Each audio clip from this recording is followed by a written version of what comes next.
सत्य समझना आसान काम नहीं, क्या सत्य है क्या गलत है। किसी के लिए सत्य सत्य हो सकता है तो किसी के लिए वही सत्य असत्य हो सकता है। सत्य डिपेंड करता है परिस्थिति और समय के अनुसार। किसी के लिए परिस्थिति खराब हो तो उसके लिए कोई चीज सही हो सकता है या कोई चीज खराब हो सकता है। ये डिपेंड करता है परिस्थिति और समय के ऊपर कि कौन सा चीज सही है और कौन सा चीज गलत है। यानी हर एक लोगों का दृष्टिकोण में सत्य का अलग अलग मतलब हो सकता है। जैसे आइए समझते हैं इस पोएम के माध्यम से, जब हम सत्य को पुकारते हैं यानी सत्य के करीब जाना चाहते हैं, सत्य को जानना चाहते हैं, तो हमसे परे हटता जाता है। जब सत्य की ओर आप जाएंगे तो लगेगा कि सत्य में बड़ा दिक्कत है, बड़ा समस्या है, सत्य के साथ रहा नहीं जाएगा, सत्य के साथ बहुत साहस और दृढ़ता की जरूरत होती है, दृढ़ संकल्प का जरूरत होता है। तो जब हम सत्य को पुकारते हैं तो हमसे परे हट जाता है। जैसे गुहारते हुए युधिष्ठिर के सामने से भागे थे विदुर। देखिए विदुर जो है एक सत्यवादी थे, वो कौरवों की तरफ थे लेकिन सत्य का साथ देते थे, हमेशा नेक इंसान थे, सच्चाई का साथ देते थे। और युधिष्ठिर जब उनसे सत्य की जानकारी के लिए जा रहे थे तो चूंकि वो नेक इंसान थे और उन्हें सत्य बोलना था, इसलिए वो दूर भाग रहे थे कि कौरवों को भी नाराज नहीं करना था और इधर सत्य बताना भी था। तो क्या कर रहे थे, यहाँ प्रतीक के रूप में बताया गया कि वो दूर भाग रहे थे, यानी सच के साथ कितनी दिक्कतें हैं वो बताने की कोशिश किया गया है। जैसे गुहारते हुए युधिष्ठिर के सामने से भागे थे विदुर और भी घने जंगलों में, सत्य शायद जानना चाहता है कि हम उसके पीछे कितना दूर तक भटक सकते हैं। मतलब सत्य परीक्षा लेता है। आप सत्य के साथ चलेंगे ना तो सत्य का रास्ता बड़ा कठिन होता है, सत्य के साथ रह पाना बड़ा मुश्किल होता है। ऐसा लगता है कि जैसे सच्चाई आपसे परीक्षा ले रहा है। सच के साथ जाएंगे तो तमाम बाधाओं का सामना करना पड़ेगा। जैसे युधिष्ठिर उसके पीछे भाग रहे हैं और विदुर दूर जाते जा रहे हैं सत्य बताने के लिए। ऐसा लग रहा है कि लगता है परीक्षा ले रहे हैं वो हमारा, कितना दूर तक हम फॉलो कर सकते हैं। यदि हम किसी तरह युधिष्ठिर जैसा संकल्प कभी दिखता है सत्य और कभी ओझल हो जाता है। जब सत्य की तरफ आप जाएंगे तो कभी लगेगा हाँ सही कर रहे हैं, कभी लगेगा नहीं सत्य ये जो कर रहे हैं वो हो सकता है उसके लिए तकलीफ होगा, तो कभी सही लगेगा कभी गलत लगेगा। जब आप तरह तरह से सोचेंगे सत्य के विषय में, किसी दूसरे के दृष्टिकोण से सोचेंगे तो वही सत्य गलत हो जाएगा और किसी दूसरे के दृष्टिकोण से सोचेंगे तो सही लगेगा। ये परिस्थिति पर डिपेंड करता है ना, जो कि हम एग्जाम्पल के माध्यम से समझा चुके हैं कि एक व्यक्ति है जो कोर्ट में उसके खिलाफ अगर गवाही दे दिया, गवाही दिया उसके खिलाफ, तो दूसरा व्यक्ति के लिए सही होगा और जिसके विरुद्ध में गवाह दे दिया वो उसको बुरा समझेगा।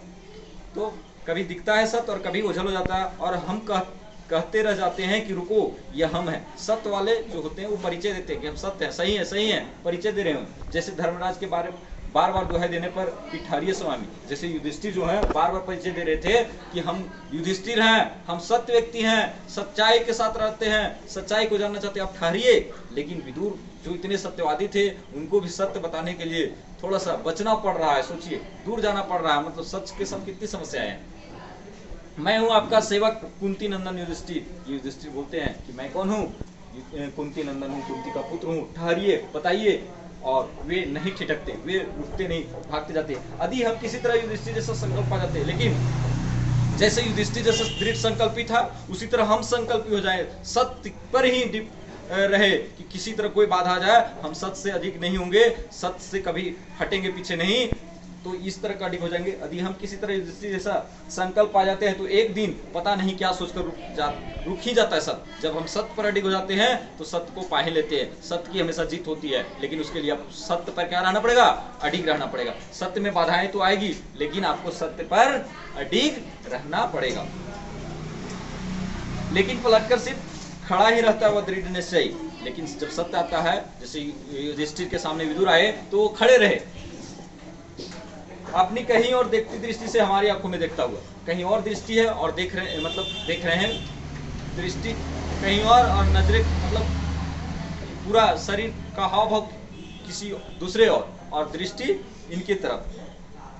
अपनी कहीं और देखती दृष्टि से हमारी आंखों में देखता हुआ अंतिम बार देखता सा लगता है वह हमें, और उसमें से हल्का सा प्रकाश जैसा आकार समा जाता है हमें, और उनके आंखों से, विदुर के आंखों से कोई प्रकाश निकलता है और युधिष्ठिर में समा जाता है। मतलब कहीं ना कहीं ये जो सत्य की बातें थी वो कहीं ना कहीं विदुर हैं किसको बता देते हैं, युधिष्ठिर को बता देते हैं। जैसे समी वृक्ष के तने में टिककर न पहचानते हुए विदुर धर्मराज को निर्मिष देखा था। धर्मराज अर्थात युधिष्ठिर को लगातार देखा था, समी पेड़ से टिककर देखा था लगातार, और उनमें से एक आलोक धीरे धीरे आगे बढ़कर मिल गया था युधिष्ठिर। उससे एक प्रकाश निकला और किसमें समा गया?